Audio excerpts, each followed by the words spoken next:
The podcast.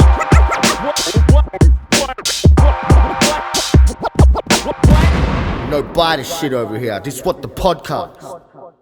Yo, what the podcast? We are back, and this is I believe this is episode 6 of the new rebranded What the Podcast, and we are now on Spotify.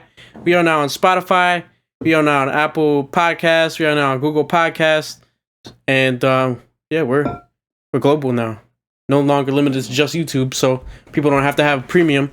But on this podcast, our guest is a DJ buddy that I've known for, I want to say, a year now, and we met on Reddit, and he's been doing this way longer than me.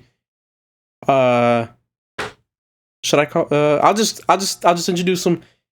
This is Greg, everybody. I was wondering if you were to try the last name. I wasn't sure if you wanted me to, like, because I know you have your full name out there. I just didn't know if you wanted to. Oh, I was thinking maybe it was the pronunciation. I don't mind. I use my real name. No. I'm sure it's Gioia, right?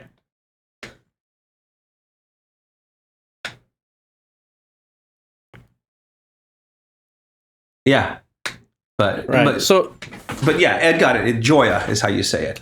Right. Means, I figured. I've seen a couple other Gioias out there. Yeah. So you're in the East Coast, so it's not as uncommon. I lived most of my life in California. Now I'm in Texas, where there's no Italians at all, so no one here can say it. But yeah, for sure. That's a good segue though, because I was gonna say it's a soft G. So, and it's 4 vowels in a row. No one knows what to make of the 4 vowels in a row. But it's easy if you can remember. It means joy in Italian. Right. So once you know what joy it means, with an A at the end. Yeah, you just like you're making fun of an Italian. You say joy. I had a joke I was gonna prepare. I had a joke in my mind that I was gonna use to introduce you, but I just forgot what it was. Uh-oh. I don't remember what it was supposed to be. It was this great introduction. I'm like, oh wow, that's fantastic. Well, and then I just if you remember it, we can dub it in later. Nah. Nah, I'm kind of mad though. I wish I remembered, but just give them a little bit. You've been doing this way longer than me, so give them a little bit of a background on how you grew up, when you grew up. Okay, I started DJing in the 80s. I actually kind of got into hip hop music in 1983, 1984, but even before that, I actually have a tape recording. I think it's dated like 1978 or 79 of me hosting my own radio show, just with like a boombox and, me as a little kid, like, this is K Greg. And I would play whatever record I had. And so in fact, actually, it was when I got to high school, I mentioned to someone that I was a DJ, or I wanted to be a DJ, meaning that I wanted to be like a radio personality DJ. I wanted to be like Frankie Crocker or something. I wanted to be like an on-air kind of guy. And they misunderstood, thinking I was more like your party DJ, whatever, the other kind of DJ. And so because of that, they offered me a chance to DJ a party. And I kind of backed into DJing when I really didn't have any inclination or interest in doing it, but it seemed like a good way to meet some of the other kids at school and to kind of be like... He quite literally faked it till he made it. Yeah, no, absolutely. When it started out in my awesome. freshman, I think the first day of freshman year, they gave each student, like, was you got your big brother or something, like the kid that would show you around, and this kid was like, here's the cafeteria, here's classroom, my name's, I forget the kid's name now. And he asked me real quick what I did. I mentioned DJ, and a couple months later, he came back. He's like, "Hey, you're the DJ, right?" And I'm like, "Well, I suppose." He's like, "Oh yeah, my buddy, his parents are going out of town this week, and we're throwing a Halloween party. We was thinking maybe you could be the DJ." Oh, and I thought, I was like, "Okay, he's a senior. I'm a freshman. There'll be senior girls." I'm like, "Yeah, I can do that." And I was just going to do it. And then he says, "Is $50 enough?" And I was like, "Well, I normally charge a little more, but I think for you, I could cut you a break. And sure, let's make it 50. Let's shake it." So I got 50. I was from a pretty poor family.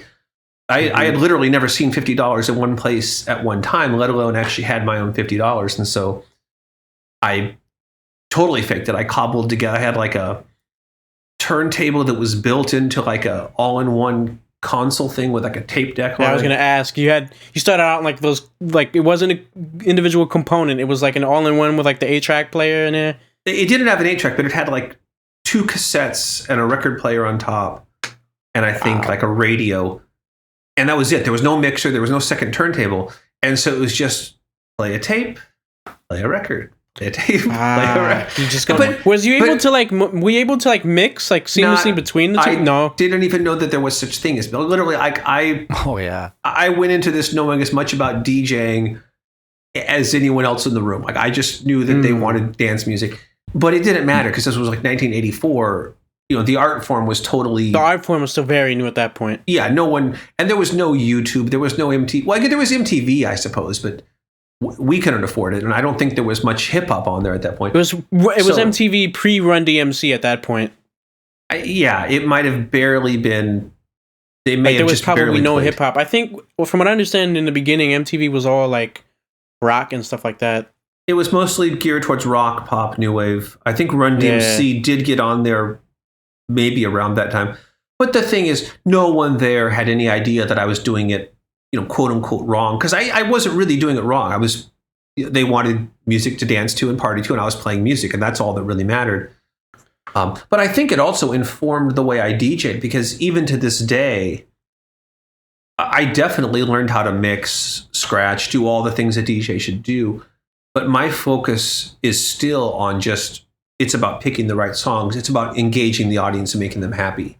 Right, and which is real. It's truthfully the foundation like is anyway. Same, Too many DJs get so caught up in like, oh, your mix has to be perfect. If you make even one error, and I'm like, nobody cares. Here's another. If you want another story, this is much later. So by this point, I was in college. So this would be early '90s. By this point, I could seamlessly mix any 2 records you gave me. I could scratch as well as just about any DJ in the world. I was like totally like. Where I'd gotten there, and I was doing a party, and right as I started, the headphones didn't work, and I kind of tried to plug them in. I tried to maybe see if I could splice them, but it was like it wasn't like any wire I'd seen, so I had to do an entire party with no headphones, and this is vinyl. This is no cue anything. So I literally just had to put the record on, get the needle in the groove, and I had to cue it live in the house speaker. So I would spin it up and get drop it in. Couldn't really mix it because I couldn't listen and beat match. Any song that had like a spoken intro, I had to like kind of like get past it as best I could. And it was, to me, it sounded terrible. And at some point I talked to the person that was running the party, and I said, sorry if the mixing isn't what it should be, and they're like, well, I don't notice it. Nobody noticed.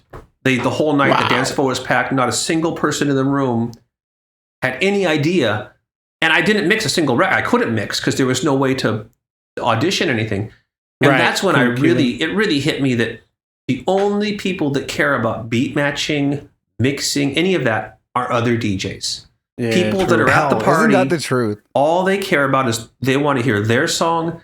They want to hear the hit songs. They want fun music. I think some techno and like drum and bass guys, they also like, even if they're not like DJs, they kind of like, I think they notice those kinds of details a little bit more because it's like, it's more like a culture. That's like rapping to rappers, The general, it's the same thing because the general public, like, your average normie they don't really know half. I should couch it that way. I should say, if you're playing to like a dedicated kind of subculture, subgenre group, they will be very aware of certain things. But as far as your typical party crowd, the kind of people that will pay you thousands of dollars to DJ, as opposed to someplace where you're doing it for the love of the music or for the quote unquote exposure. But when you're just doing like a mainstream audience, not only do they not care, they don't even notice. I feel the exact way about really complicated lyrics where you're just like, oh man, that's a crazy, crazy lyric. Only other people who really write lyrics kind of pick those up half the time. Most listeners are like, that sounded great. Yeah. And it's just because they're just listening for the sonics. Like, I want to hear how this is going to hit my ears. Most people, they listen, I like it for the beat. They don't know what it's about. They're like, whoa, that song is about, I never knew it was about that. Any family member I send a song to is like, what a great beat. Yeah. I'm like, I had nothing to do with that part. That's gotta be aggravating because I know, I mean, I don't really rap that much, but like, I know like whether I'm like doing, like, I've been trying to really get good with the scratches and stuff like that. And obviously, I've been doing beats for a little bit longer. But like, you know, I don't really. Sometimes I wonder if I. That's why I don't really send my stuff to people who kind of may not understand it, because it's not really music that's made. Like, I don't make my music for your regular people. If they like it, you can't control who likes the music. But at the same time, like, I just don't make the music I make isn't for like regular people to like. If someone listens to it, they're not going to really grasp. If they don't know the language, they're not going to grasp the whole, like, the entire depth of you're the making whole art. You're like the directors that make the artsy films. Right. You're exactly. an auteur. You're not doing it for the masses. Yeah, for the sadly not doing it for the paycheck. Affirmation. Usually it's you don't get a lot of money doing it that way either. Yeah, exactly. It's the guy that just churns out what the people want that ends up doing Super Bowl halftime shows. I realized that. Yeah, I realized that I wanted to make songs that I wanted to hear, that I liked for myself, and really then I found like what songs do I listen to, and then I was like, oh, I don't write what I listen to. Like my writing skill, I could be more complicated and complex because I always thought you had to work harder while making music. So I was like, oh, I have to write better than everyone else. I have to like make it more complicated, make it more difficult, make it more intricate. And then I was like, how about I just sound good? And now I want to flow and just like bounce. And now that I'm older, I've given up like for people to try to see my skill. I know I'm good. I know what I can do. Now I want to make songs that I actually like listening to, and I play back and be like, hey kids, I made this song. Isn't it amazing? And they're like, wow, you had talent once, Dad.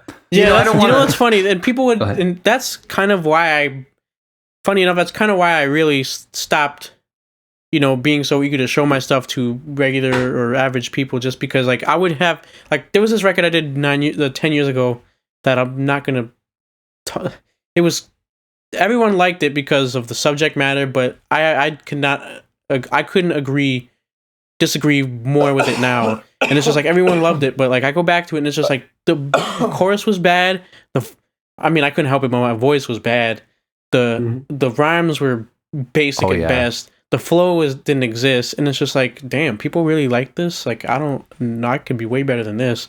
Yeah, you know. So I got the young boy voice when I was younger. I still have kind of a, you know, I'm still who I am. I still sound like what I do. You know, not to steer the conversation away from music, but one of my favorite films kind of deals with this phenomenon, but through cinema, not music. It's called Sullivan's Travels. It's from the 40s, but if you guys ever watch old movies, that sounds familiar. Is it? It's considered. Oh no, they made Gulliver's Travels, I think, or something. Oh, okay. Gulliver's Travels it's a book from a long time ago. Sullivan's Travels is, you know, on the surface it's a comedy, but it's kind of a comedy that's got more of a message to it, and it's about a director who all he makes are these crowd-pleasing comedies, lighthearted movies that everybody loves, and he hates it. He wants to make a serious movie. He wants to make art. He wants to show, you know, put a microscope on society and show the sadness and the trouble and the people in the breadlines and the poor people. And he's just so dead set on doing this. But then by the end of the film, you know, he's come full circle and he's like, I just want to make people happy. I just want to make but it's a great movie. It's a classic for a reason. So if you're, I feel like it's kind of goes back to like just having a balances in life too, because like you can't always constantly be looking at like everything that's wrong. You have to have a little bit of lightheartedness in the world. Yeah, you know? Just to balance things out, you know. Yeah. And that's kind of one thing I had to realize growing up too. Like I used to be like, yo, mumble rap, bro, yo. Like I was really on that. When I was younger, and I mean, I'm not drinking the haterade for sure. Me too. I'm not head over wheels for that. Head over wheels, G-Dub. Head over heels for that music, but I understand what place it has in the market, and you know, you can't control how things naturally evolve and progress. So, and you know, they're able to like feed their families. Like, how could you hate on that? Like, they come from the bottom. You got to do what you know. If you're Chuck D, then it's all about politics. That's fine. That's who you are. That's what you do. But most people, I think, you know, it works better when they're making fun music. You don't always want to have a message shoved down your throat. Yeah, you know, if you do, you've got artists you can turn to. But I think by and large, people want a good time through music. Music is a release. You don't want to be reminded of all the things you're trying to forget. In fact, I always would tell people that when I do shows, if I work with MCs, I always say, like, let's do our best to just keep politics and serious messages out of this. People are coming out to this club. We're on stage. We're performing. Let them forget. They get that every day in the news. They get it constantly with their family. Just for the hour that we're on stage, let's just make it fun. Let's let them forget all about that. Let's not talk about Donald Trump or Joe Biden or whoever, whatever the flavor of the month is. Just, let's throw their hands in the air and wave them like they don't care. Yeah, absolutely. But yeah, I was gonna ask though, like back to like DJing and stuff. Do you remember what the first piece of? I could take a wild guess on what it may be, but what was the first piece of anything concerning turntablism you remember hearing? My wild guess would be either Rocket or Grandmaster Flash on the Wheels of Steel. Those are probably the most popular answers, and I'm trying to really remember. I think for me, I think the very first thing was a tape by some anonymous DJ. It was somebody else at my high school was playing a tape on a boombox. And it like was a Park Jam tape? Something. It was just some DJ's mixtape. And it was like, a lot of kind of like electro music. And right, yeah. There was trying to think what if I can remember any of the it might have been that the Hashim, it's time, where it's the time. DJ was, he was cutting that up. Yep. But I wouldn't swear that I may be mixing that memory up with the different. I don't have a concrete memory. I do remember the records that really that I heard that really influenced me were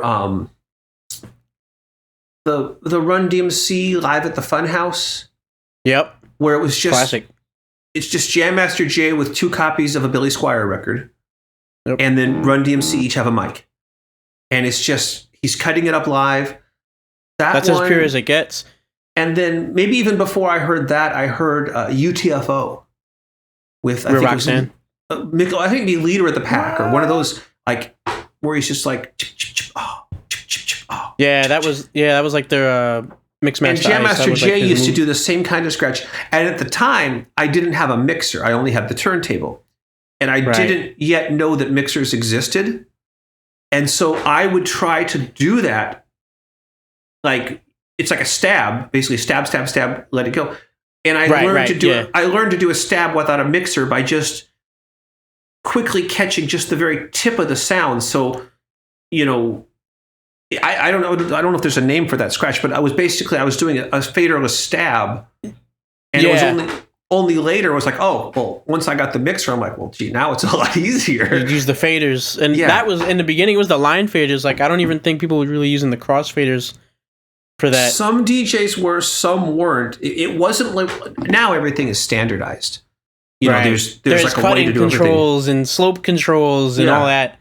But back then, you really were at the mercy of what you had. The first mixer I had was from Radio Shack, and it had 5 what you call up faders, 5 volume channels, no crossfader. Right. So I learned all my scratching going up, down on the fader. A lot of mine didn't have it, but a lot of mixers back then had the phono line switch. Yeah, the which clicker. was like the clicker, which makes scratching. In fact, a lot of the scratches, like the flare scratch. When Qbert first showed me the flare scratch, you could only do it with that switch because faders didn't have the fader cut-in was not precise enough yet. I never tried flaring on the. Now I'm kind of mad that I got rid of my Numark because they had those big transform switches. Yeah, I don't know. Maybe I'll get a TTM 56 later, but yeah, I never tried flaring on the clicker.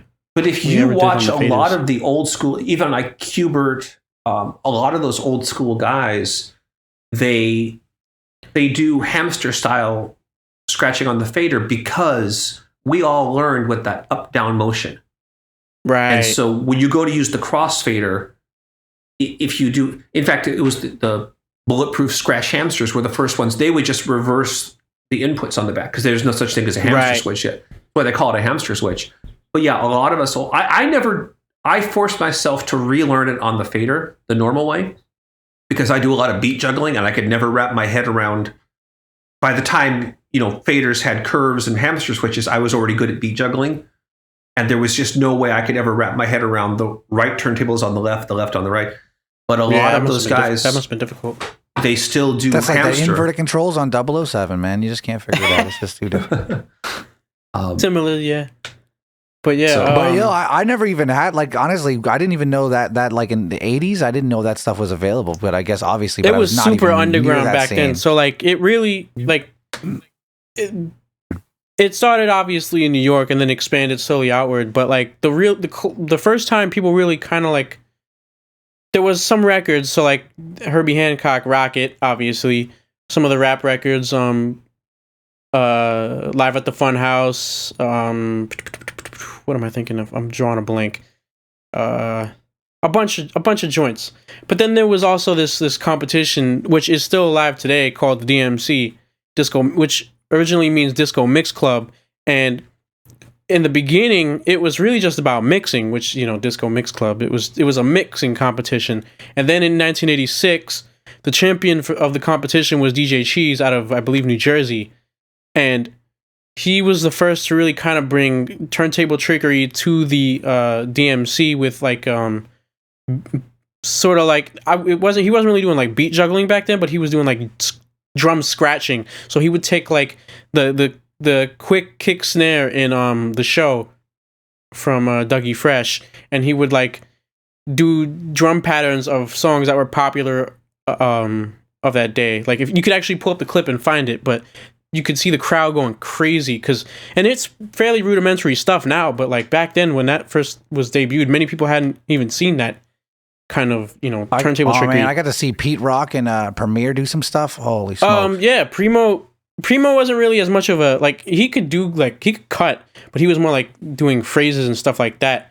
Like he wasn't really the guy you went to when you wanted to hear like the most ridiculous cut. And Qbert is actually considered to be up there as one of the best scratchers ever. Like he's an alien on the turntables. But so like how they have a portable stuff like that, but yet record players came in a gigantic wooden console? Like I had the most massive record player. The record player, the turntable the turntable of hip hop, probably by the mid 80s was the Technics 1200, which is just, if you Google a picture of that. I mean, it's That's heavy. what I still use. I still use two of those. Classic. Do you remember when you got your 1200s? Absolutely. So I started DJing around 1984. I really want a pair myself, honestly. And by about 1986, I was able to afford, not by any stretch like a nice turntable, but like a separate turntable. I no longer had to use the Fisher all-in-one model. The built-in all-in-one system. And I had a Pioneer belt drive, home stereo level turntable. And then I had another one that was by Gerard. It was from the 60s. My friend dug it out of his garage. It was his dad's turntable back in the 60s. And it was like mounted in this wooden frame with visible springs and very... Oh, yeah. I think Gerard makes pretty good... those turntables were pretty good. Yeah, it was really stable. And so I put that one on the left, and then I kept the rickety or more Pioneer on the right because I scratch right-handed. And so I figured I wanted the worst one on the right side because I had a better right hand. I had to tape a coin to that one. The other one didn't need a coin. The coin trick. But I developed this incredibly light touch because that Pioneer was so prone to skipping. But I got to where I could do the fastest chirps, transforms, stabs, everything on that Pioneer. That's crazy. About 1989 or 90, I got to college, and I finally, for the first time in my life, saw. So I was in this, smaller town. I went to college at UC Berkeley, and in Berkeley there was this giant shop called Uncle Ralph's. This kind of store doesn't exist anymore, but it was like Good Guys or Circuit City.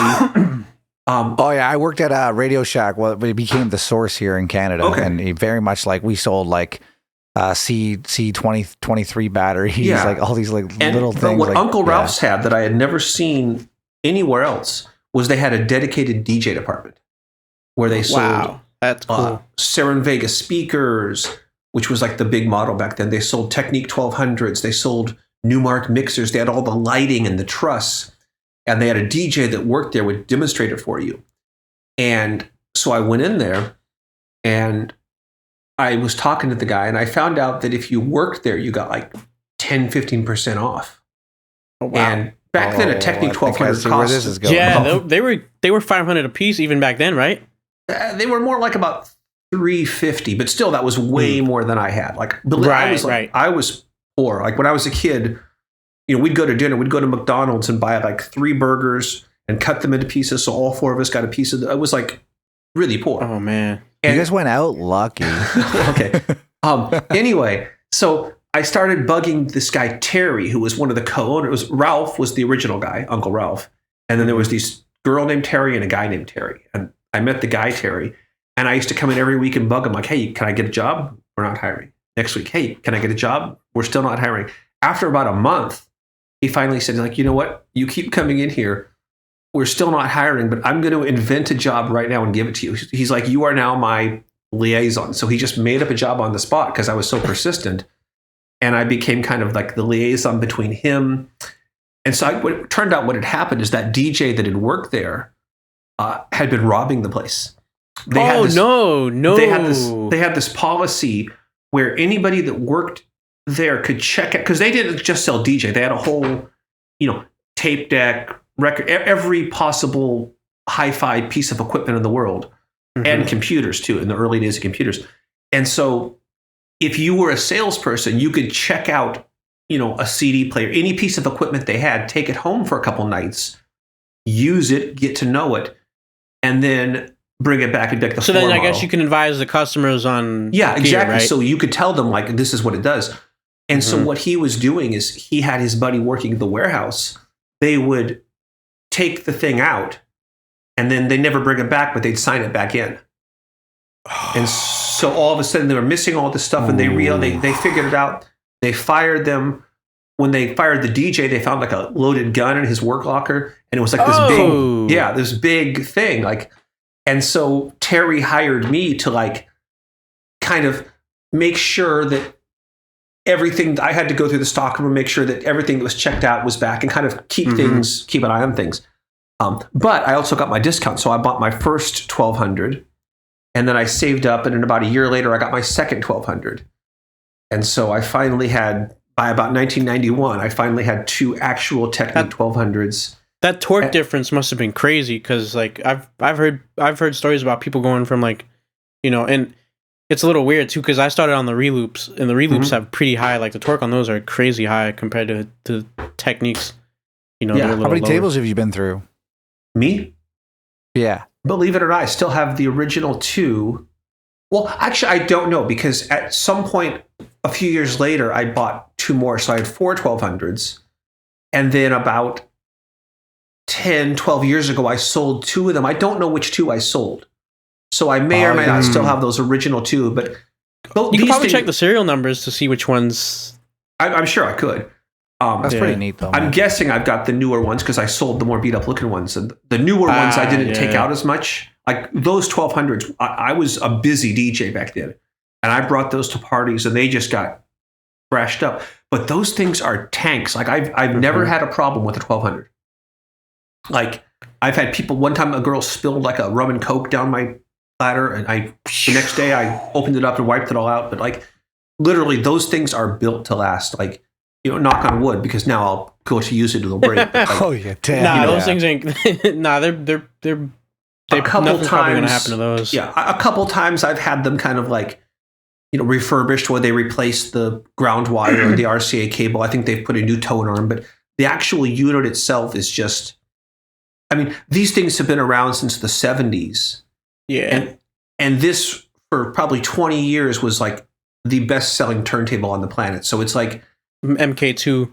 They did do the MK5s. I believe they just had I think the only difference with the MK5s were the pitch reset buttons. I could be wrong about that.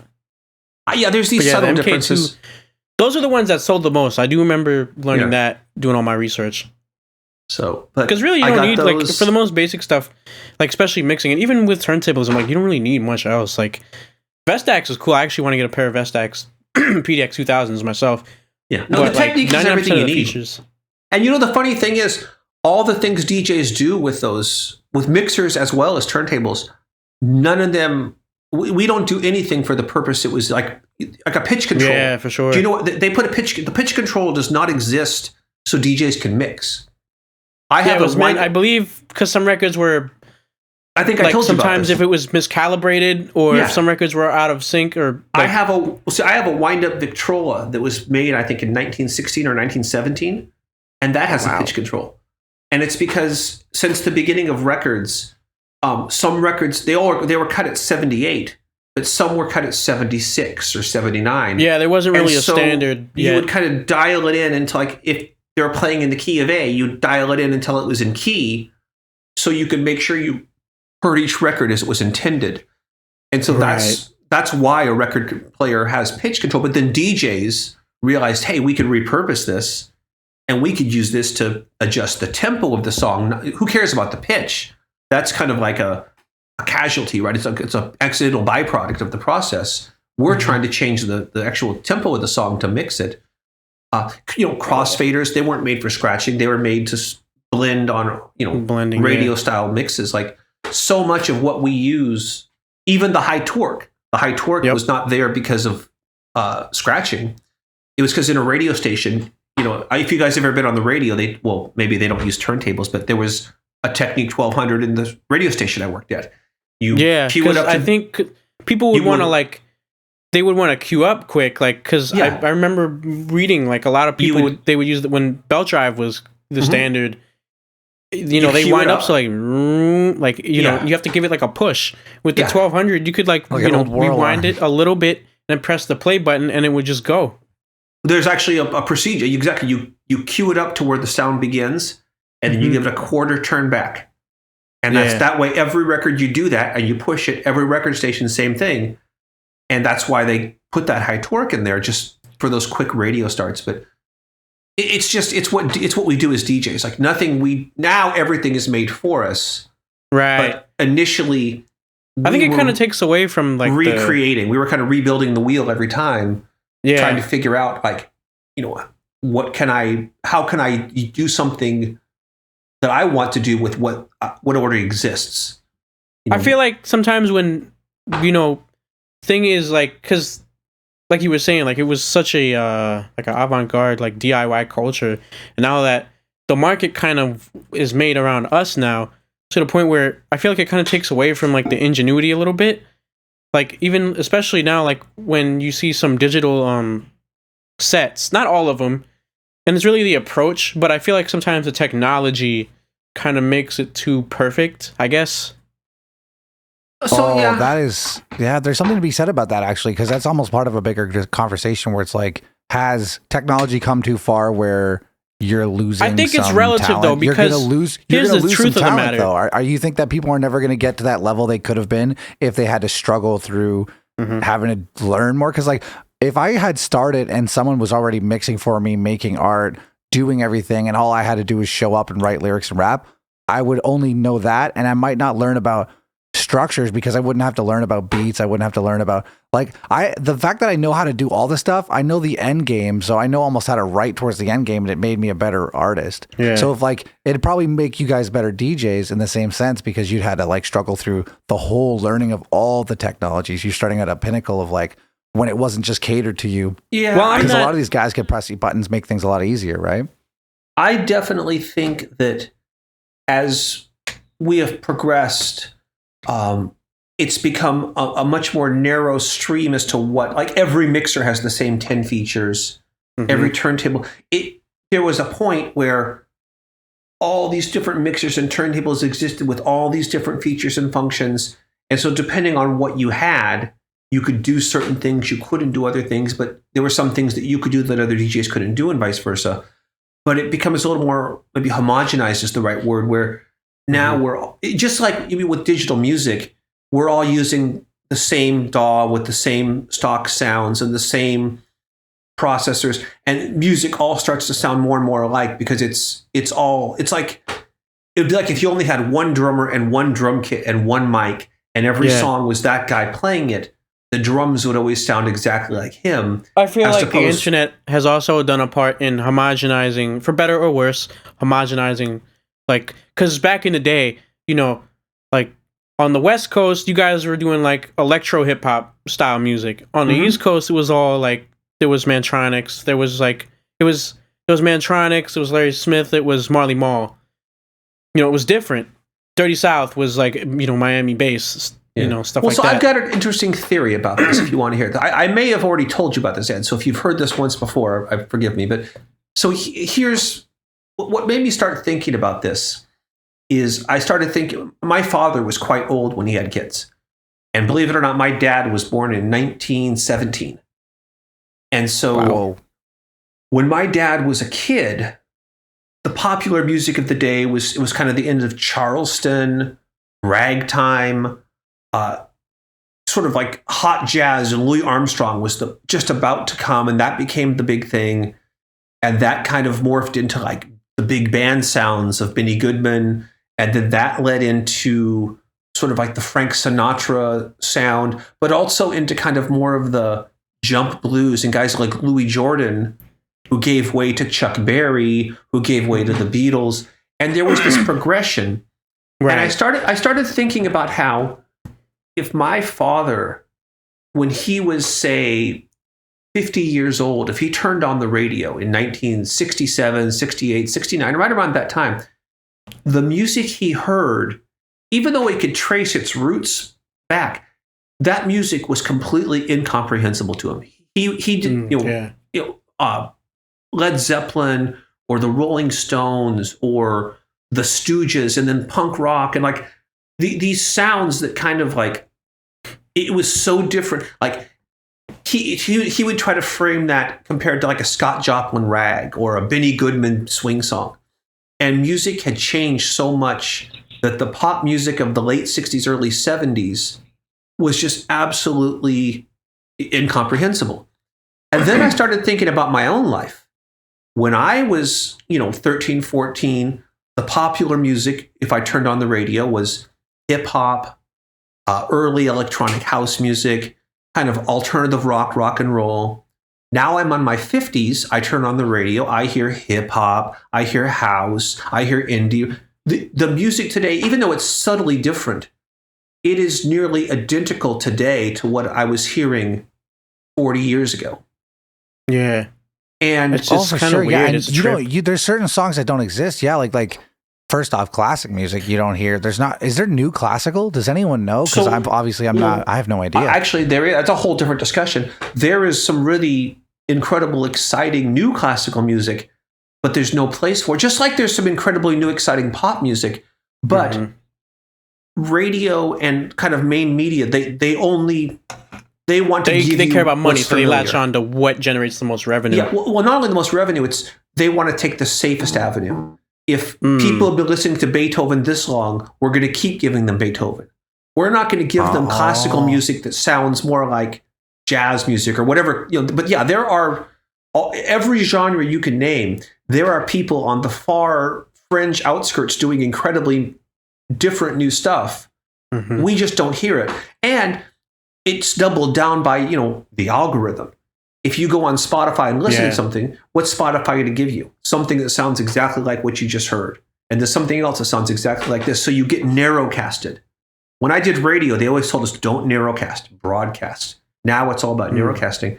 But to go back to what I was saying, I believe the real culprit is the internet. Is because if you look at rap music, hip hop, that didn't just happen overnight. Right. That marinated in the South. So if you went back to Kool Herc's first party in 1973, he was not doing anything that someone hadn't been doing, in 1972, 70. Grandmaster Flowers was doing it in the 60s. He did it just a tiny bit different. And then the next time he did it a little bit different. And then the next time he did it a little bit different. And then African Bambaataa did it, and he did it a little different. And over the course of a decade, in isolation in the South Bronx and a little bit in Harlem and a little bit here and there, but more or less that community, without any outside interference, developed something that originally started as just a guy playing James Brown records. But it turned into something that was a completely different, completely new kind of music. And you can say the same thing about punk rock music.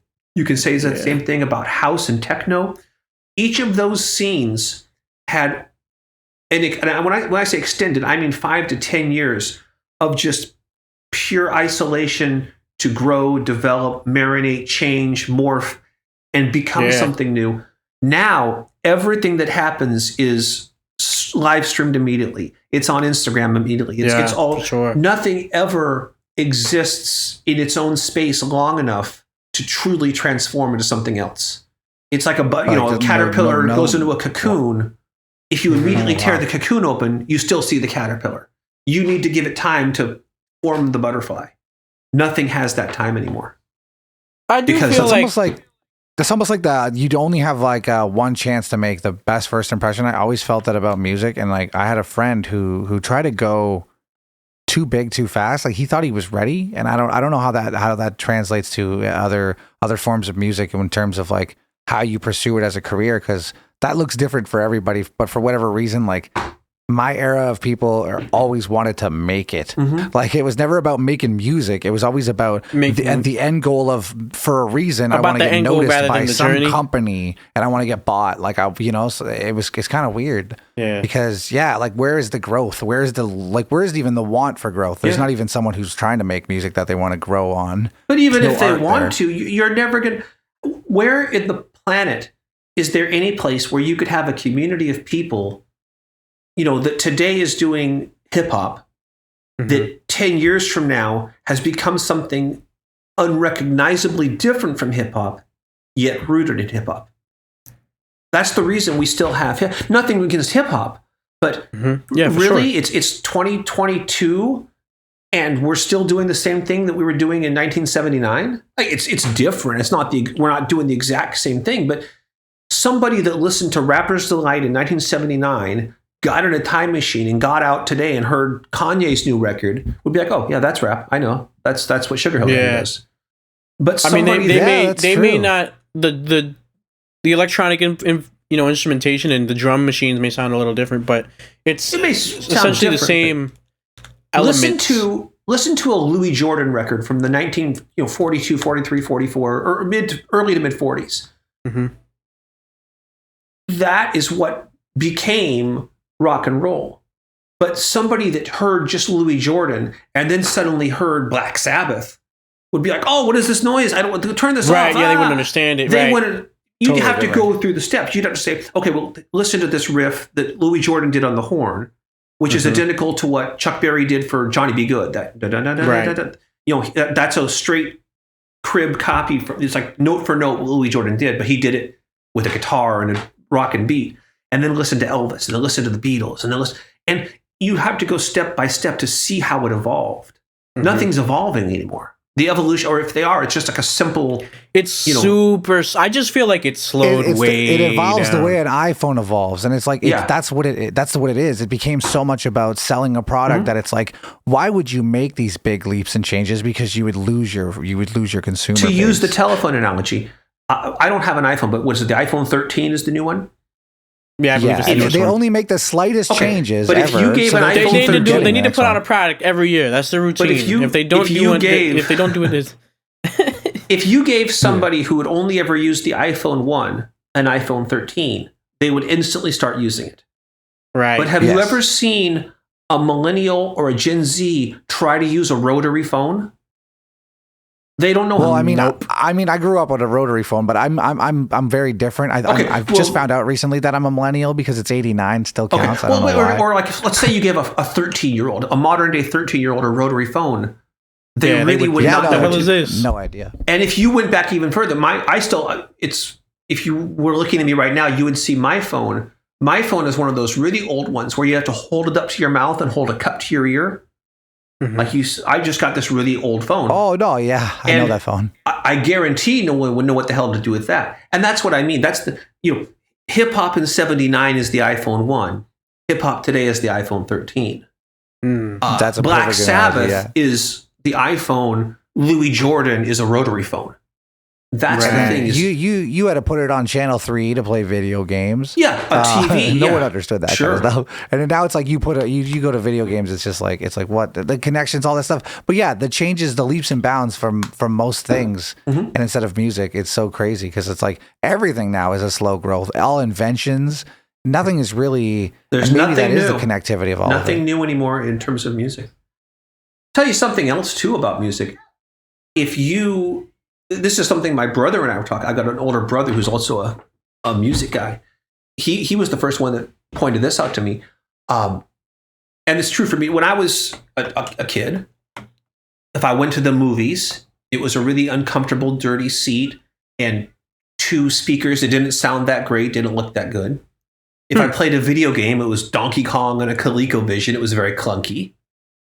If I turned on the TV, I got 4 channels. I got at the time there were just 3 networks, and plus there was 1 local station. It was predictable. It was Three's Company. It was All in the Family. It was predictable sitcoms. And then if I played a record, I played it on like a hi-fi through good speakers, and it sounded pretty good. Now I go to the movies. I get a recliner seat. I get Dolby Surround. I get a massive. The movies are incredibly better. Video games, you look like you're actually killing someone. You can't even compare the two.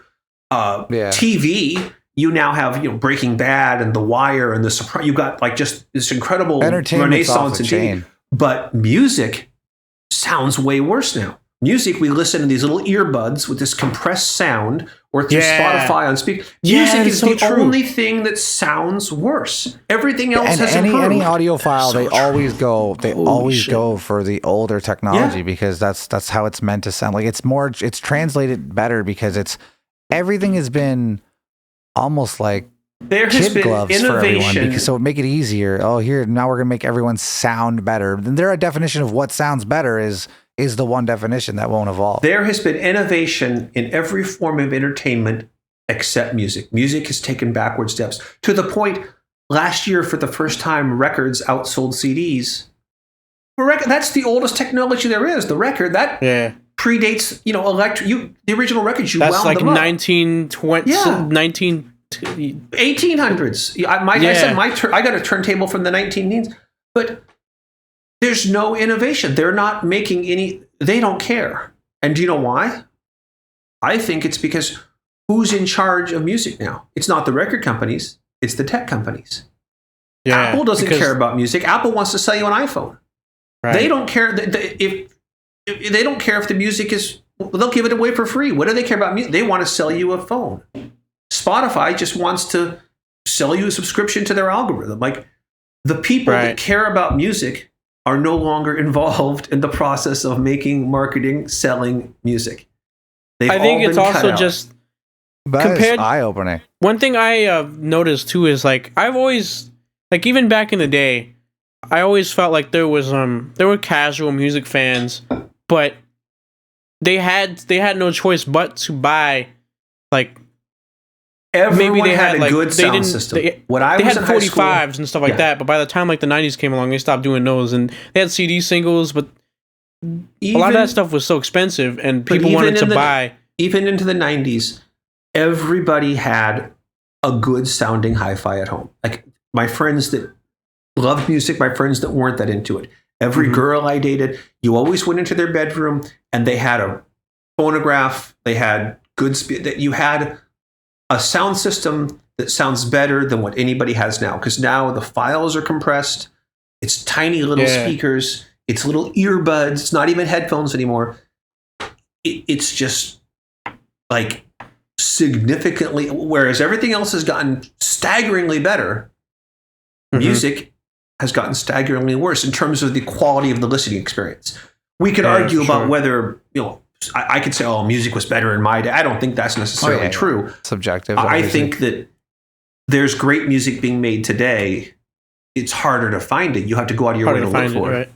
Just like you mentioned. The thing for me, it's like that. This is where it comes back to like all these conversations I'll keep tying in, where the skill involved matters to a lot of people, right? Like a song can sound good, but if you knew it was just so easy for that person to make, and you know that like back in the day, lyrics used to matter. Like someone would write their heart and soul. They would write a story about a woman they loved or whatever. And it would be like this deep, soulful, really crafty lyrics that paint a picture. And now people are like, skirt, blah, blah, and it's like people are like banging it and loving it. So it's like, it seems like it's cheapened in that sense because, and that's why people will be like, oh, trap is garbage or this is bad. And I think that is sometimes that's fair to say when you feel like, hey, I presume less skill went involved into making this, even though you maybe had the ear for it. I feel like it honestly depends because sometimes skill doesn't necessarily translate to, like, I don't know, because if you're saying skill, like, and I'm more so thinking in lines of like hip hop and stuff like that, like,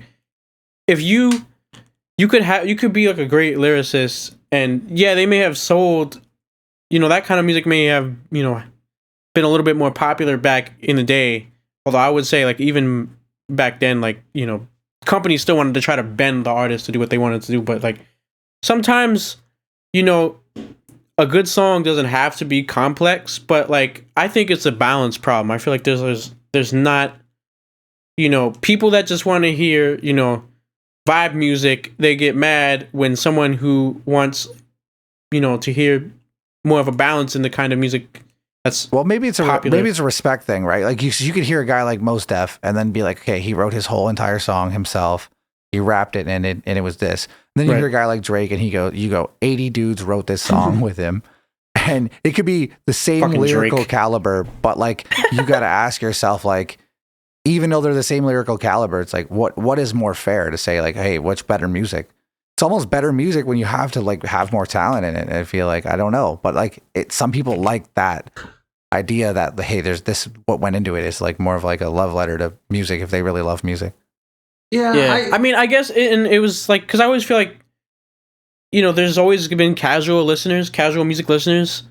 So like, I feel like the avenues for them to consume music has changed. And I'm honestly kind of happy that, like, not just as a DJ, but in general, that vinyl is, hopefully doesn't crash, but that it's, it's back because it's a tangible product to, like, you can purchase. Like, I like to own, whether it's like a digitally or, because I'm not anti-digital at all. Like, well, you could press ashes into a record now, and that seems like a really I saw that. idea. I'm like, what the hell is that? Like, people were. I mean, hey, you can have your family play you like they played you in life. That's fucking nuts. I don't know if I fuck with that, but I put my ashes into a record and gave it to all my friends. That would sound crazy because like there's no modulations in the groove. It's just like noise. Like it's the sound of your soul screaming. Well, I think it's always a tricky discussion when you start talking about better or worse or good or bad, because it is or objective or subjective, right? Yeah, but relative. But I definitely feel that when the more top heavy, like when you have, I'm not anti-corporation the way some people are, but when you have, the corporation, the head guy, like that one body that's kind of deciding everything for everyone. Right. Yeah. They always want, like I said, they want to take the safe, whatever they did last year that worked, they're going to do it again.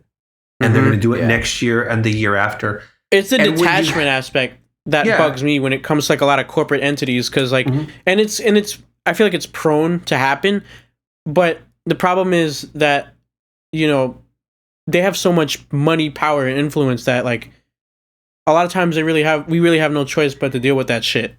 Like look at hip hop again. Since like ostensibly, I guess this is a hip hop podcast. I think it's a hip hop podcast. Oh yeah. Like if you go back to the 70s and 80s, a lot of the movers and shakers and the power brokers in hip hop were part of the hip hop community. Right. A lot of smaller labels existed that were, you had Def Jam that was run by hip hop fans, and you had Tommy Boy. You had these started in a dorm room. Yeah, Rick Rubin's dorm at NYU, and so you had Profile. They had Russell Simmons, and like back then, you had people who were invested and who really understood it, and so the standout acts tended to be Eric B. and Rakim and Big Daddy Kane and BDP, and the ones that were really talented, right, kind of were able to make their way to the top. But then when rap cracked the mainstream, what did we get? We got MC Hammer, and we got Vanilla Ice, and we got Third Base, and it became kind of like, well, this guy MC Hammer, he plays, Rick James records, and he dances. We understand. Put it on 45. Oh wait, no, that's the original speed, I believe. We understand that. Okay, let's do that. Vanilla Ice. Okay, he's got a really, MTV friendly mainstream face, and he's got a David Bowie record he's copying. And Third Base. Well, what are they? Well, they're the 3 white Jewish guys that replaced the Beastie. Well, the Beastie Boys sold 3 million records. Bring on Third. And so you kind of got away from what the hip hop community wanted and more into what the corporate heads thought. Sanitized for mass consumption. Yeah. Well, not even. I mean, I think it's just more about they only wanted to. They didn't understand what Boogie Down Productions was. They didn't understand NWA. They didn't understand Public Enemy. But they understood funk music. They understood dancing. They understood, the Queen song with David Bowie. They understood that the Beastie Boys. They didn't know why the Beastie Boys sold a lot of records, but they knew they did. So if these were the next Beastie Boys, well, then let's do it. And then maybe next year we'll have the next Beastie Boys, and the year after that the next Beastie Boys. Right. And as like now, it's moved. I long for the good old days of MC Hammer and Vanilla Ice, when at least at least you still had like A&R men every step of the way, from the guy making the music to the guy who owned the record shop to the A&R man to the guy running the record label. They all stood to benefit if the music was good, because that's where they made their money. That's how they got their fame and whatever, all the things they wanted. We're past that now. Like I said, it's tech companies, Google with YouTube, and Apple and Amazon. These people, whether it's good or bad, the music is not making them money. They don't care at all about the music. They really just want to churn out the most predictable, just it sounds like exactly like the next thing, because they're trying to sell something completely different. The music is barely even tangential to the product. It's really just this afterthought. Mm-hmm. They don't give a shit whatsoever about music. It was better. At least the A&R guy, even if he was short-sighted, at least he went out to rock shows and audition bands, and he was probably a failed musician himself. But like, we've come so far past that now the music is not secondary, tertiary. It's whatever, 50 secondary or whatever the word. It's secondary. Yeah. Oh, I wish it were secondary. It's 300-dary. It's the music way down the line. The music is of no consequence whatsoever to the people who are making money selling music, and that's to me the big problem. Yeah, for sure. Yeah, there's no need for growth. There's no need for change. Nothing. Everything's working, and there's no need for change. Yeah. I really don't like this new precedent of like fake backstories. I mean, it's not new. I'm sure it's existed forever, but like TikTok's really bringing it to the forefront that they're like trying to look like, oh, I'm a homegrown creator. I'm not famous, and then, oh, guys, help me get my song a lot of views, and then it starts to get views, and we're like, oh, you really helped me, made it, and then you find out in the background they were fucking part of a record label the whole time, and you're just like, what the. Yeah, they do that. That shit happens on YouTube a lot, where people will,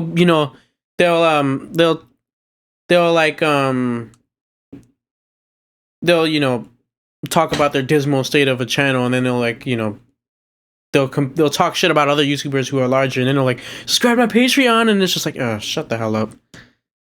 Subscribe to my Patreon. Give me $4 a month, please. I had actually a little conversation about someone earlier today, and someone pointed out, like, look at this guy. Doesn't this guy suck? And it was like a guy who had released only 3 songs ever, and he was like, check out my merch store, and he had posts for his merch store, and it was like, I mean, like they say, fake it till you make it. That's a whole other degree. What though? I don't even know, like, that shit is so true, because honestly, sometimes like when you get too caught up in like, because this is one thing that I don't know if you guys may understand what I mean, but like I feel like when you're younger, like you don't, when you're an adult, when you become an adult, like you're conscious of, like, oh really, you really think this is how it's gonna be, blah blah blah blah blah, or like it doesn't work this way, like. But when you're younger, you don't give a shit, you just do shit, and I feel like that youthful spirit can drive you to, reach certain things that you may think is less possible when you're an adult. I feel like I've noticed that growing up, because like, when I started scratching, like I started really scratching almost a couple years ago now, and like, I feel like if I started when I was younger, I would be like I probably would have progressed faster, and I'd probably be just ridiculous by now. But it's just a slow progress, because I also have other things that I'm doing and working on. That plays back into the main conversation of like how the music industry doesn't want to try anything because what works. Adults don't want to try anything because they know, they feel like they know. Like you'll hold every new experience up to every past experience you've had to be like, well, it likely won't work out because that's this and this and this. I feel like that's also a plight that a lot of people kids don't experience. have that logic to be like, well, this won't work out. They just go, hey, sure, like, and then they do it, and if it works out, they get lucky. But like, adults will be more like, I can't take the risk. Oh, I don't want to put my time, energy to that. I've wasted my time before and been hurt. It's just like it never, like the willingness to take that chance is the same as a CEO's willingness to change the company. I feel like that's something that a lot of people are going to deal with, like that come from a super like suburban background where their parents where most people around them aren't really doing anything but going to school, getting a job, so that way they can possibly have a big house with a bunch of kids and stuff, which I mean, on the surface, all of life pressure from the smallest, like poorest people, like even me, like I grew up hella poor, and the same thing. We were just told like, work hard and you'll make your way out. Like you're going to be the pillar of the family and get us all out of this. Like, oh, okay. And for me, like I never cared about like the whole safety net, being predictable thing. Like I don't really care about doing that. Like I feel like there's so much more to life than just, this one little square that you I think that's part of being an artist. Like if you don't care about that, that's why you become artistic, or because you are artistic, that you're willing to explore things that other people are better or worse don't want to. I think it's also what we're talking about has been accelerated in modern times. Like when you think about the way record labels used to kind of nurture artists. They'd bring them into the fold. They'd release a record. They'd hype it. Then they'd release another one. And they would give you room to breathe. And they'd give you 3 or 4 albums to find. And a lot of bands, it took them. Most bands didn't have a platinum hit their first record. Right. It might be like, 3 or like even like David Bowie's one of my favorite musicians. His biggest success didn't come. Buon Arma, we say it in Sicily. But yeah, like his biggest success came, a few records into his career, and he got bigger and bigger. Now, your first record isn't a smash. They drop you and move on to the next one. There's no plan for nurturing. There's no artist development. Yeah, there's no way to develop. It's just, make it or break it. They look for someone that has a following already, and then they just snatch them up, milk them for what they're worth, and then they just drop them like a sack of shit. And I think it's also why they look for an artist that sounds exactly like the other artist, because it's more likely to, if Dua Lipa was a hit, then maybe this next one that sounds just like, maybe that'll be a hit too. And if Justin Bieber sounds like this, well, we'll find this next kid that sounds, and it's like, and I think, those comparisons were never really, I recall no comparisons being made with my artists growing up so hard. And now they're like, oh yeah, Nicki sounds like Cardi and this person sounds like this person. And it really is saturated. I mean, like no one was like, oh, this guy sounds like this guy. They just say this guy's better than this guy. And now it's like no one was sounding like DMX. No one was like, oh, this guy sounds like DMX. Now everyone is like, has to be compared to someone. Even in a lot of these rap bios on websites you might be creating, it's like, and who do you sound like? And then and even beat makers are like, this is this type beat. It's like no one's innovating. No one is like, here's my type beat. I made it. This is me. Type beats are conflicting for me because it doesn't necessarily like, it could be that person just wants to like mimic somebody, but it's also because certain producers have certain vibes compared to other producers. So like Madlib has a different vibe from maybe Pete Rock. And it could be for the viewer, right? To make it easier. It's maybe more of a vibe thing, and I had to learn that too, because I still don't like. I wouldn't do a type beat myself, but I don't hate on that shit. I mean, I get it, but it's just like, ugh. Like I'm just not looking. I make my own beats. I guess when I first started, I wasn't really making beats. I was looking for other beats, and I wanted beats that sounded like certain producers. So I would do that. So I get it. I kind of get it. But yeah, I do think that shit is kind of, especially more so like rap wise. Like, what reason do you have to have like a type rapper? Like, I mean, like, I wonder what kind of person you got to be to decide to innovate, right? Because like the first guy rapping, was he trying to sound like someone else that he knew? Was he trying to sound like his favorite artist? Greg, I know the answer. The first guys rapping were like, they were influenced by like a lot of radio DJs that would like talk, like it was like, it wasn't really rhythmic. It was like, you know, it was, here we go. There was a rhythm to it, but it was like a pattern. Again, I wasn't there, but I'm told that like King of Swing, Coke LaRock was one of the early, if not the first rapper. He was part of Herc's crew. Really cool. And you know, his job was just to kind of like keep the crowd going, kind of like a radio, like Frankie Crocker's like the famous East Coast guy. He introduced like a lot of the like the hype phrases. Allegedly, like, throw your hands in the air. Yeah, and it would just be kind of rhymes, but that was already a part of the culture back then, and it was already kind of like rhyming and kind of capping on each other, and the dozens. Muhammad Ali was doing Muhammad Ali did it. But the same thing when Muhammad Ali, he would say, "I float like a butterfly, sting like that wasn't out of a vacuum. He did that because people before him did it, and you could take that even back to like Cab Calloway. You could go back to the 30s and probably even before recorded music. That was just kind of a part of the jazz kind of blues culture." Yeah. What really took it to the next level, and again, this is just something I heard Grandmaster Flash say this, that when Flash, so Herc and Bombada, they were all about the music and the beats, and they would just try to keep like a DJ set going, like we would understand it as like a modern DJ set. Flash was the first one to really do that quick mix technique of like the backspins, and he would actually drop the beat off. Herc would physically lift the needle, bring it back, and drop it, and replay a section of the song. Right. Flash was the one that would, Flash would do it on beat, the way a beat juggler does it. And what started and he'd scratch.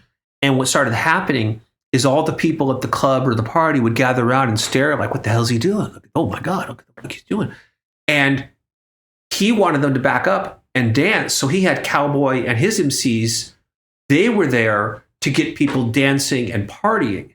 Mm-hmm. And they started developing kind of little mini skits and routines. And then they would start capping if like, it was a common thing back in the day to have maybe 2 DJs set up in a hall with a sound system on each side. They would battle. And Flash had like, you know, a good sound system, and the other guy and it'd be like, you know, who's got the bass to rock the place? And they'd turn the bass up, and like, you know, I was with your mama last night. She was, and they would start battling. And it became more involved with time till finally it was like entire rhymes and skits. And like, we think it was corny now, but like back then, you ever see pictures of how like the Furious Five dressed, or how the Crash Crew, like it looked like Earth, Wind and Fire or something. Like they had like or like you might think it was like, you know, fetish bondage night at the club, or you walked into the wrong club. They'd have like the leather straps and the feather headdress, but like, you know, they would wear synchronized outfits and do synchronized dance routines like the Jackson 5 would do. Like they were trying to be entertainers, and it wasn't just the rapping, it was singing and harmonizing. It was dancing, it was rhymes, it was all these components. But somehow that rapping aspect, that's what really took off. And what's what I mean? That's almost all of it did. It almost took off in different directions. It sounds like the dancing. There's dance battles still around the country, and the dances like dance competitions. There's breakdancing competitions still now. I just don't know of any. Yeah, the b-boys, the dancers, that was a whole separate thing. But in terms of the actual rappers, and this goes back to what I was saying before about how it took time. It wasn't like the first time that Flash performed. Like it took years. It was probably like 3 or 4 years between that first Coke LaRock, like everybody throw your hands in the air, to like a full-on Busy Bee, Spoonie G, on the Metropolitan Metro, like it going from just simple little shout outs to entire rhyme routines took years. Yeah. And that's what we don't have now. We don't have those years. So it's kind of speaking, and just wanted to keep it going a little bit. Yeah. But speaking of like rappers kind of taking off and, you know, kind of, you know, and I was watching Scratch which is a great movie, which is a great That's a great documentary movie, about the DJ. I encourage everybody to watch it. I have it on DVD. It was that last detail. Near the beginning of the DVD. Bambaataa is talking about, rappers kind of supplanting the DJs. The record companies just wanted the rappers. So do you remember when and compounding that was in the late 80s, everybody started using DAT machines and no one was really they were still happening, but it was becoming less of a focus. EPMD obviously had DJ Scratch, but people would use DAT machines because of the records and the stuff. They wouldn't have to worry about that. The That was actually a big point of contention. I remember when that happened. Yeah, I was gonna say, do you remember? Absolutely. The first concert I went to was the Beastie Boys and Run DMC. They co-headlined. Oh, that's awesome. And of course, that was Hurricane and Jam Master Jay. Mm-hmm. And I saw EPMD, I saw NWA, I saw Public Enemy, I saw Too Short.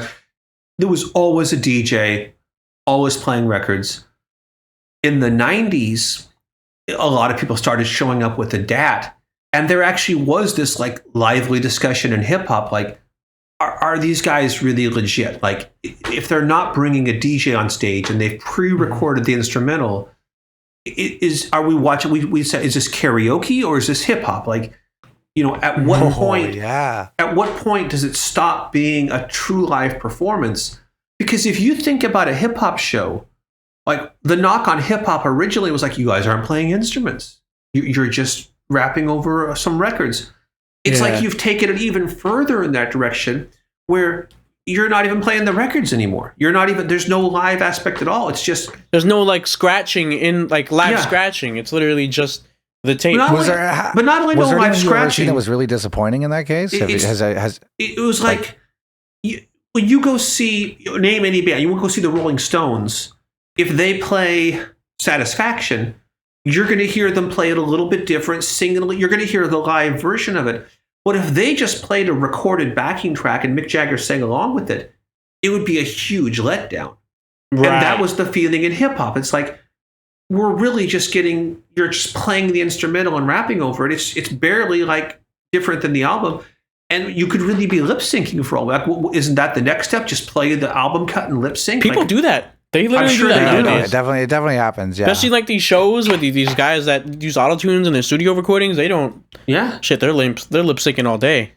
Man, it sucks. I've had some disappoint. I'd rather a disappointing performance. I've seen Big Boy. He couldn't breathe. He had backup. He had backup guys. He had backup guys, and these guys who I did not know who they were saying more of his lyrics for him than he was. And the mic wasn't even to his mouth half the time. Worst show I ever saw was when Nas was brand new. Before his album came out, when he was still super hyped as the next big thing. We went to see Nas. What a coincidence. That was a Nas show. It was at Nas's show that Big Boy sucked. And so it was the Rock the Bells with Nas and Damian Marley. I forget who the opening act was, but the opening act came in, they did their set. And they brought out Nas, and we were all just all hyped. I was right at the front. We were all just so fucking hyped for Nas. Nas is the rap god. We can't wait to hear him. He comes out. He's obviously just high as fuck. And he does a verse of one song, literally a verse. Then the beat changes. Then he does half of the next song. And he's like, peace, I'm Nas. And he leaves. And we're yeah. Is he fucking with us? And the house lights come up. And people were ready to riot. And actually what kind of saved things a little is there was a random piano in this room. This was a fairly small club. And the guy I was with, my buddy, just goes over to the piano. He started playing The Bridge Is Over. People started we kind of created our own little party. It kind of broke the tension. But man, that was just the most disappointing. I've never forgiven Nas to this day. I know he's a rap god. I know he's brilliant. I know he's a genius. I'm sure it was a bad night. Nas is a little... No, it wasn't great. He has his moments. We did Rock the Bells, and it was this. Everybody was there. Slaughterhouse was there. RZA was there. Most of Wu-Tang was there. You had KRS-One. You had Supernatural. It was amazing. The lineup was crazy. From DJs to everybody. Big Boy was really lame, and my buddy and we stayed for Nas and Damian Marley, and then Nas just sucked. He just wasn't. We were oh. Nas always came across to me like a real introverted. I think he finished the show, but we left Nas because we were just not feeling Nas live. Well, then maybe Some that's guys just his suck MO. live. You know what's crazy though? Lupe Fiasco, I had not heard ever. I went to Kanye and I seen Lupe Fiasco live, and I was like, this guy is amazing. This is one of the best rappers I've ever heard, hands down. And Lupe then I is went dope, home man. and I heard his records. I hated them. He Sometimes was it's so like good that. live. Yeah. His records were garbage to me. I was like, what is this? There are That's some rock interesting. musicians I feel the same way about. I'll tell you the best live show, and I saw them multiple times, was Run DMC. Run DMC would bring the house down every time.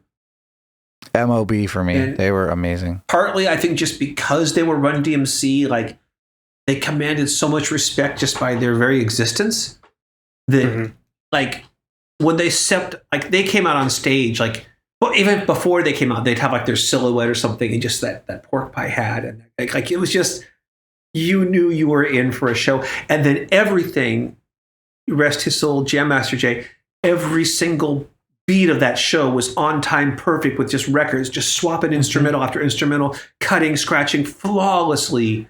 Yeah. And they were just on the stage. It was just so like the most well-oiled machine, and yet so spontaneous. Like every Run DMC show I saw was like the best show I saw that year. It was just, they were so good live. The guy that I never got to see that I heard was as good as Dougie Fresh. People would say Dougie Fresh can just control a crowd like nobody else. But I never had a chance to see imagine. Dougie. So. But he's supposedly the greatest hip hop stage show. But I don't know if he still is. He's probably quite old now. Man, I'm bummed out I never got to see Meatloaf. Totally off topic, but just stage shows. When I heard it, like my mom tell me about his stage shows, and I got to see some videos, and I was like, that looks wild. Like that just looks like a whole, like it's a play. Yeah, It's a rock I've heard play. he was. You know, the other one too was ZZ Top. I if I could go back in time, I would go back in time and just see concerts throughout time, and I would definitely go. Yeah, my dad That said would be Alice cool. Cooper was the best show he had ever been to. Alice Cooper blew I his bet. mind. Yeah. Speaking of Run DMC, did you ever see I don't know if I sent this to you, but there is a video that's pretty high quality of a performance in '84 that they did, a full set. Is that where they're opening for Lou Reed? Possibly. I'm not sure. I don't remember. There's one I've seen where it's like a 30-minute 5-song set, really high quality camera work. And you look at the crowd. The crowd is kind of like into it, but perplexed because they were opening up for Lou Reed of the Velvet Underground. Because that's rap. That's another thing too. When I first started getting into rap was considered like indie rock or punk rock. Wasn't It was really kind of considered it real wasn't- music yet. well, it was real music, but it wasn't segregated as its own thing. Like even when I would DJ, when I would do shows in like Oakland, California, just straight hip hop, just like East Oakland, the most, hardcore, ghetto, whatever word you want, like just like a crowd of like hip hop lifers. They wanted to hear Run DMC and Dougie Fresh and BDP and Tears for Fears and New Order and Joy Division. Like they were not just into rap, they were into the alternative culture. music sounds. Yeah. And it would be weird now, but like I would go from a Too Short record into a Tears for Fears record, and the floor would go crazy because they were just as into that. Now, I'm sure if you go to a hip hop party and slip in, The Cure, people are going to flip you off and throw things at the DJ booth. But, and I've talked to other older DJs, like a lot of old school DJs. We've all noticed this, that rap audiences in the beginning, they wanted to hear not just rap. They wanted to hear anything that was underground.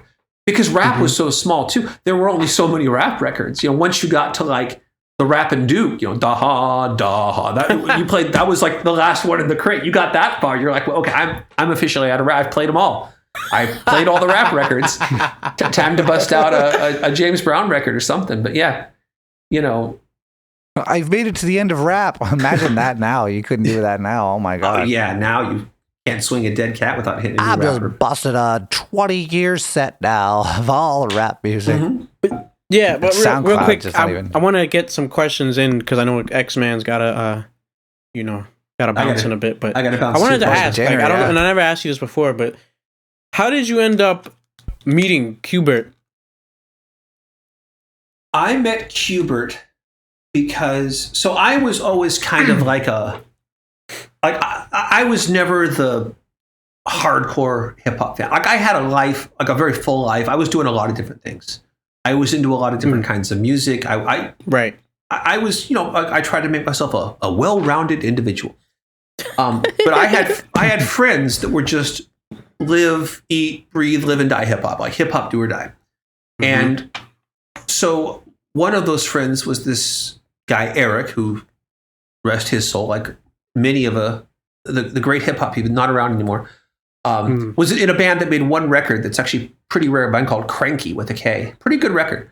And Eric had met him at some kind of like a hip hop show right around the time he was had just won the US and was about to go to England, I think, to do his first world battle.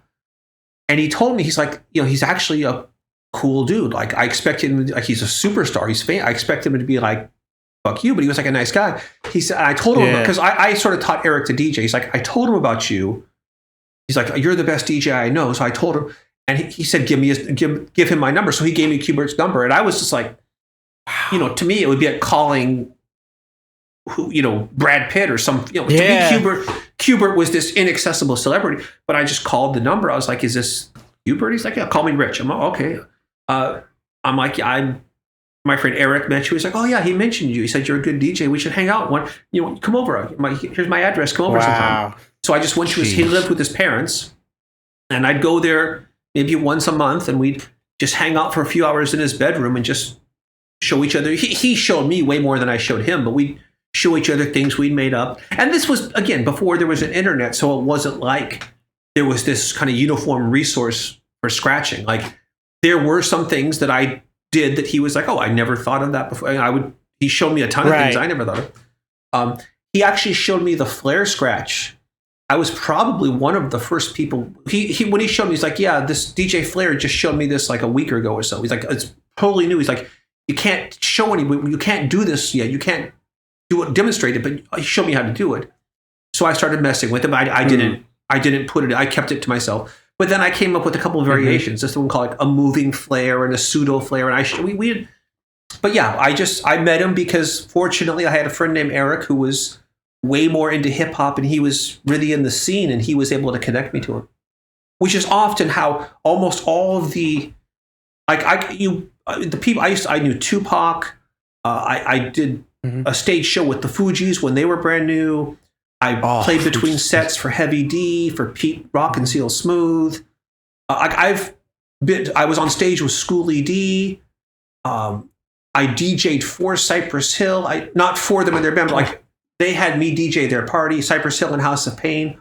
Like all these dope. All of these opportunities, none of those were through my own get up and go. It was always, I was lucky enough to know somebody who put me in touch. Like, my friend met Tupac, wasn't famous. He was just like a homeless kid. My friend met Tupac at a club, introduced me. Tupac was going to rap with it. Like, it was just, I always was fortunate enough to surround myself with people who were plugged into the scene. And that was, Joe, that was that guy. I don't know where Joe is now. One of my greatest friends to this day is a guy, Lachlan McIntyre, used to run 4080 magazine. Lachlan was hugely instrumental in getting me into, connected to him. He sent me out to New York to go to Profile Records to interview people. He sent me to, he really got me indoors. Another, unfortunately, rest in peace, Matt Africa. Great DJ, amazing collector's knowledge of records beyond what I could ever hope to acquire. Amazing record collection, amazing record knowledge. He hipped me to so many beats, and I've been so fortunate to meet the right people throughout my life. That put me in the right directions. And I could go on, but I would just be naming. And sadly, so many of these people are no longer around. I wish I could call Matt right now and thank him, but he's gone. I feel like, it's so weird for me because all the guys I look up to are they're getting up there. Like they're in their 50s now. Like, Primo is my favorite producer. Like he's the top of Mount Rushmore as far as producers go. I met DJ Premier because of Q*bert. Q*bert introduced me to Premier. Yeah, I was gonna mention that. I remember you told I've me seen that. Premiere Live. I made my life. It was like I refused to make music if it wasn't on a Premiere beat. So I literally just did. That's a little crazy, mixtape. my man. I know. I was way into that. I was like, nah, this is the style I want. It has to have a message. Has to have I literally believe like he was hip hop. Like he is hip hop. To me, that was. I mean, he's the godfather of what a lot of what we. I mean, Marley. There was Herc. There was Flash. There was Marley. Who really introduced the concept of sampling as we know it today in hip hop. He brought that in. And in Premier, he wasn't the first to do like cut choruses, but he was the first to really take multiple phrases and put them together on top of being like the top tier producer that he is. He did so many dope records besides Gangstar, J. Rue the Damager. Sunrise Premier in the East to me was classic. the first to really demonstrate that you could have soulful scratching.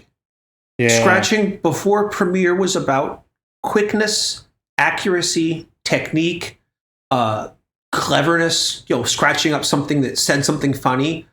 Premiere was the first one who taught me that sometimes you could dial it back and be a little bit, I don't want to say simple because he's a great scratcher, but you didn't have to like just go crazy with the cut. You could do something a little bit simpler and yet soulful. Yeah. And yeah, for sure. Hubert and I used to talk about that. And we used to listen to like, we'd put on like a Miles Davis record. And we'd be like, what is Miles doing on the trumpet? It's not always, sometimes it's like, yeah. The pause is almost that pause is almost as important as, maybe even more important than the note. Right. And it's like, and Premiere imbued his scratching with so much soul. And you almost wanted to dance to the scratch. You wanted those scratch breaks to last longer. Yeah, for sure. Like DJ Scratch. You know what? A key one for me, and KRS-One, Rappers Are in Danger, where he's cutting up OC Time's Up. Every time I hear that song, I repeat the beginning like KRS 3 times. That opening is so perfect, and especially with the break, he took like an old jazz record and like slowed it way down. I'm gonna have to listen to that and dissect that one. I know the song, but I don't know it well enough to. There's other ones too. There's Step in the Arena is another one of my favorites. The way he cuts up like the Big Daddy Kane. I forgot what record it was. He was like, step inside my arena. Step inside my arena. Like the pauses, like he would put his hand on the record to like make sure each phrase landed on the right part of the beat. Have you checked Premier's YouTube channel? Oh my god! Yeah, the So What's Up. I don't know if you saw that. Oh my god! But he'll go. He did End Together now with like Limp Bizkit. That story about how he's like, Fred Durst, like this guy. I don't know. I don't want to do a record with this guy. I'm gonna send that to you, Greg. After we hop off. He met him and he was like, "Oh, never mind. Like this guy knows his hip hop. He's real. He's about it." Fred actually bought Premiere a dub plate, a 10-inch dub plate with some vocals on it for him to cut up at the end of the record, which is super dope. Okay. But and honestly, it turns out Lethal did a lot of that record actually. So that was crazy for me that like the record is almost as it was. Lethal did the main loop. Yeah. Lethal did the loop, and then Primo added the drums and bass line onto it, and then I think he did like the intro and outro chops. What pisses me off is I bought the 12-inch.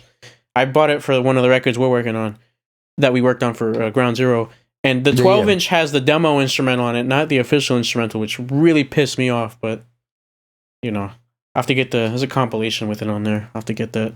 But one thing I noticed about like us super hardcore turntablist DJs is like, none of them are like celebrities to the like how typical pompous celebrity culture like I could go on Instagram, I could go on like Twitch and like instead of Beat Junkies are streaming, like I could go into the Twitch chat and just talk with these guys. I could hit them up on IG. I could hit like certain people up and they would actually respond, like they'll talk with you. Like I don't really think that there's no truly famous turntablist. Even Qbert, we all revere him, but like the average guy in the streets never heard of Qbert, Mixmaster Mike, Rock Rada, whoever. Like nobody knows who they are except it's still kind of a very niche subculture, which I like. I think that for works sure in our favor. partly for what you that's said. the way I wanted to be. That's why I grew up like that on purpose. I was going for those groups. Yeah. I'm sorry. I was trying to find those groups. That's what I was trying to do. Yeah. But did you want to ask? I kind of like sidetracked your question there with like a 10-minute answer. Was there any other question you wanted to ask? Oh, I was gonna ask. Have you ever? I know we've talked before, and you've mentioned how like you wish that there was more turntablists and stuff around to just do shit and link up and stuff. Have you ever tried to compete back in the day? Like, have you ever tried to enter the battle circuit? I did battles when I was a lot younger. A lot of them were very informal battles, and so not like official. Well, like, I'll get there. I won all these little informal like one-on-ones or like 5 people. One of the first times I did like a legitimate like a quote-unquote real battle. I was with Qbert, and he said they were having a battle at this local record store, and he's like, "You should enter. You're as good as anybody in the battle. I think you should enter it." I think maybe DJ Disc was the celebrity in the battle. There was a lot of other kind of unknown DJs, and so I was looking forward. Like, I'm going to end up going head to head with Disc, and we'll see how this goes. And so, very first round when I go up, they have me, and there's like a 12, 13-year-old kid. My competition. Wow. And I'm like, okay, well, whatever. So he gets up there and he's like, chippy, chippy, chippy, chippy, chippy, chippy, cha, chippy, chippy. Oh chippy. my God.